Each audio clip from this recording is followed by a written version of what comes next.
دوستو یاد رکھنا، تگڑا اور مضبوط جوان پتہ کون ہوتا ہے؟ جس کی نظریں پوری طرح اس کے کنٹرول میں ہوں۔ یہ علامت جوانی ہے۔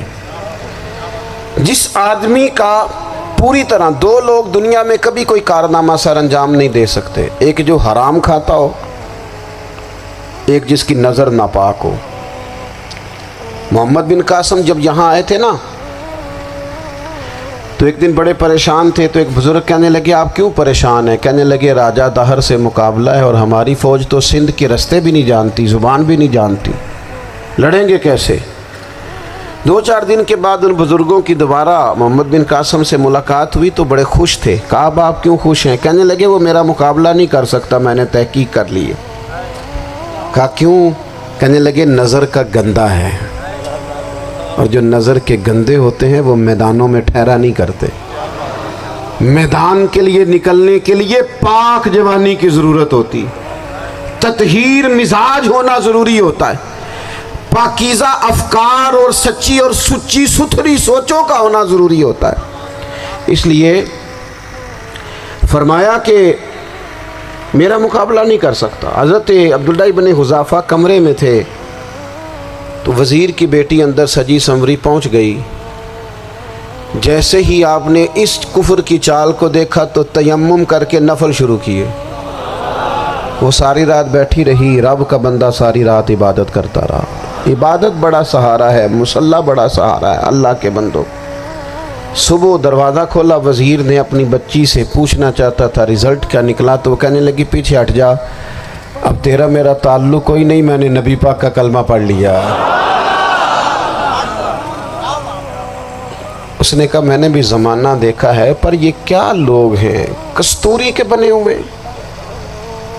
سندل سے دھلے ہوئے، کہ میں ساری رات کمرے میں رہی اور 100 اور 1000 آدمی جس جوان کا مقابلہ نہ کر سکے، اتنا طاقتور جوان کمرے میں رہا اور اسے نظر اٹھا کے نہ دیکھا۔ او کچا رنگ للاری والا جڑا چڑھدا تے لیندا رہندا ہے، اے عشق تیرے دا رنگ محمد چڑھیا پھر نہیں لیندا۔ میں کہا ایک دفعہ نظر اٹھا کے نہیں دیکھا، کمال ہو گئی۔ اتنے بڑے لوگ، اتنی بڑی سعادت مندی، فیروز بختی، معاملہ فہمی حد ہو گئی۔ اللہ اکبر۔ دوستو بادشاہ جب پوری طرح ہار گیا نا، اس نے کہا مار دو۔ تیل گرم کیا ایک کڑاہی میں، اور جب آپ کو اس میں ڈالنے لگے تو آپ کی آنکھوں میں آنسو آ گئے۔ بادشاہ کا خیال ہوا شاید نرم ہو گئے ہیں، کہنے لگا روئے کیوں؟ فرمانے لگے سوچتا ہوں جان ہی ایک ہے، کتنا مزہ ہے اس کی راہ میں جان دینے کا، کتنی لذت ہے اس کے نام پر مرنے میں، کتنا لطف ہے۔ جے تو چڑھیا اتے دار بھی نہیں، تے جے تو وکیا عشق بازار بھی نہیں، تے ایڈا سستا سودا پیار بھی نہیں، تے ایڈا سستا لبدا یار بھی نہیں۔ کئی جنگل گانے پیندے نہیں، کئی دوزخ لنگنے پیندے نہیں، جے وہ اس ملوں بھی مل جاوے، ایدوں سستا ہور بپار بھی نہیں۔ تے کچھ سمجھ نہ آوے لوکاں نوں وہ کادے نال شہید کرے، ڈٹھی یار دے ہاتھ تلوار بھی نہیں، پر او دا خالی جاندہ وار بھی نہیں۔ کہنے لگے ایک جان ہے نا، تو دل کرتا ہے ہزاروں ہوتی تو ایک ایک کر کے محبوب کے نام پہ قربان کرتا، جب میرے پاس ہے ہی ایک، کروں کیا؟ حضرت عبداللہ ابن حذافہ رضی اللہ تعالیٰ عنہ جب روئے اور بادشاہ نے یہ بات سنی، تو بادشاہ اٹھ کے کھڑا ہو گیا، سارے وزیروں مشیروں کو کہنے لگا تم نے کہا تھا نا بندہ ضائع کرنے والا نہیں، یہ بھی ضائع کرنے والا نہیں۔ کہنے لگا میرا ماتھا چومو، تم جیسے لوگوں کو قتل نہیں کرنا چاہیے، آزاد کرنا چاہیے۔ عزیز اپنی زندگی سے نا یہ بہت زیادہ ہرس، ہوس، طمع، اور یہ کسی بات کی بھی ہو، ہرس صرف پیسوں کی نہیں ہوتی ہے، شہرت کی بھی ہوتی ہے، یہ بیماری انسان کو اقتدار کی بھی ہوتی ہے، تعریف کی بھی بیماری ہوتی ہے، یہ سارے نقص ہوتے ہیں لوگوں کو، اور معاذ اللہ بعض جبوں کبوں کے اندر بھی ہوتے ہیں، وہاں بھی پنپتے ہیں۔ اپنی زندگی جب تک اس سادگی میں نہیں لاؤ گے جو رسول پاک نے عطا فرمائی ہے، جب لوگ آسانیوں میں پوری طرح الجھ گئے تو پھر وہ دور ہوئے اور کفر چڑھ گیا۔ دوسری بات، اللہ کے محبوب صلی اللہ تعالی علیہ وسلم کی محبت ہم سے تقاضا کرتی ہے کہ ہم اس مشن کے لیے کام کریں جس مشن کے لیے رسول پاک نے کام فرمایا ہے۔ ہم سارے کام بڑے مضبوطی سے، سوچ سمجھ کے، تدبر سے، حکمت سے، تقاضوں کو مد نظر رکھتے ہوئے کرتے ہیں سارے کام۔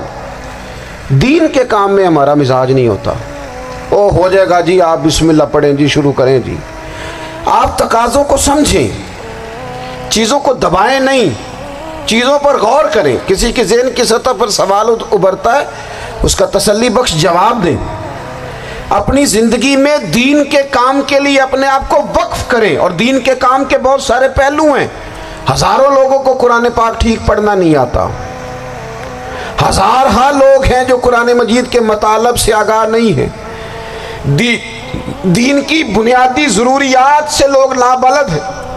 میں آپ کو کس طرح یہ بات سمجھاؤں کہ ہزاروں کی تعداد میں طلاقیں اس لیے ہوتی ہیں کہ مردوں کو طلاق کے مسئلے نہیں آتے، انہیں پتہ نہیں ہے کہ مجھے حقوق زوجین کے معاملے میں کیسے چلنا۔ ڈھیر سارے گھروں میں تباہی اس لیے ہے کہ تربیت اولاد کا دینی منہج ہمیں نہیں پتہ۔ اپنا حصہ ملائیں دین کے کام میں۔ ایک آدمی کو اگر تو نمازی کرنے میں کامیاب ہو گیا، تیری زندگی بدل گئی۔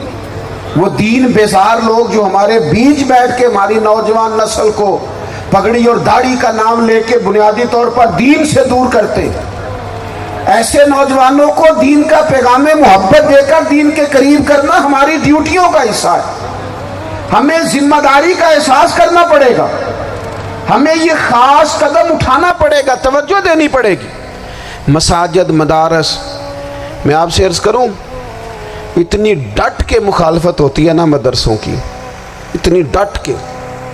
میں ادارہ چلاتا ہوں، اس کے چلانے میں جو مشکلات ہیں وہ تو ہم بتا نہیں سکتے آپ کو، اس لیے کہ میری قوم، میرا اس قوم سے تعلق ہے جو نعت خواں امیر کرنا چاہتی ہے، مدرسے نہیں۔